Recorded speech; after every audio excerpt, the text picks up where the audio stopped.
नमस्कार,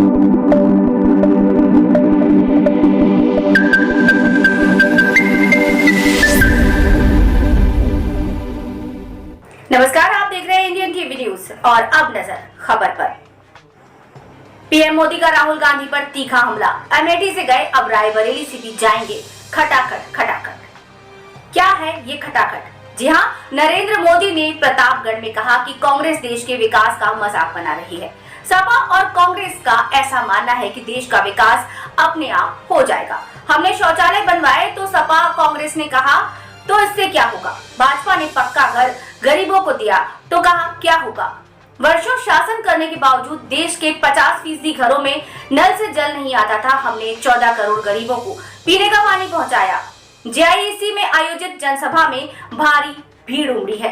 राहुल गांधी पर तीखा हमला करते हुए मोदी ने कहा कि अमेठी से तो चले गए, अब रायबरेली से भी जाएंगे। प्रधानमंत्री नरेंद्र मोदी ने कहा कि कांग्रेस के लोग सेना के शौर्य पर सवाल उठा रहे हैं। ये लोग कह रहे हैं कि सत्ता में आने के बाद आर्टिकल 370 वापस कर देंगे। ये लोग पाकिस्तान के पास जाएंगे, कबूतर उड़ाएंगे। सपा और कांग्रेस से सावधान रहने की जरूरत है। देश जब आजाद हुआ था तो कांग्रेस भारत 6 नंबर की अर्थव्यवस्था थी। कांग्रेस ने वर्षों शासन करने के बाद अर्थव्यवस्था को 11 नंबर पर ला दिया था। 2014 के बाद भाजपा की सरकार आने के बाद कड़ी मेहनत के बाद अर्थव्यवस्था 5वें स्थान पर आई।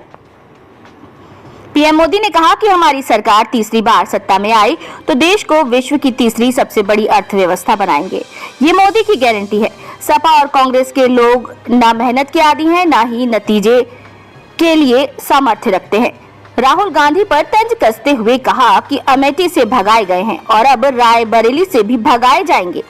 देश चलाना सोने की चम्मच लेकर पैदा हुए बच्चों का खेल नहीं, यह आपसे नहीं हो पाएगा।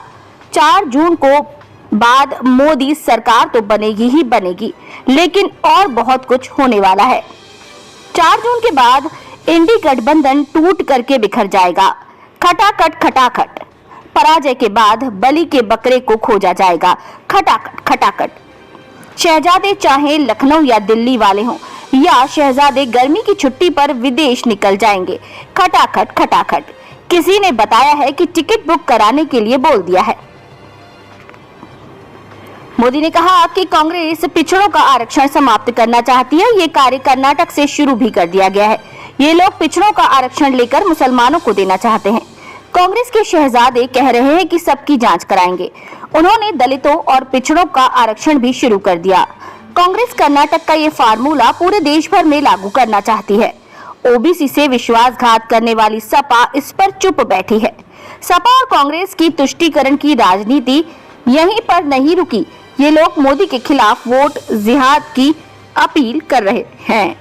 कांग्रेस के शहजादे कहते हैं कि वो सत्ता में आएंगे तो रामलला को फिर टेंट में भेज देंगे और राम मंदिर में ताला लगवा देंगे, लेकिन मोदी ऐसा नहीं होने देंगे।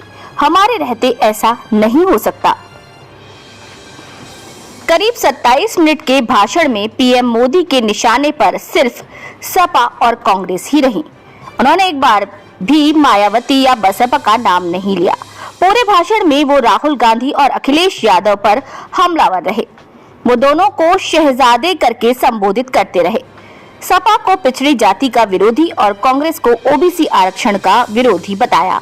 इसी तरह नई नई खबरों से जुड़े रहने के लिए जुड़े रहिए हमारे चैनल के साथ। फिलहाल वक्त है विदा लेने का। नमस्कार।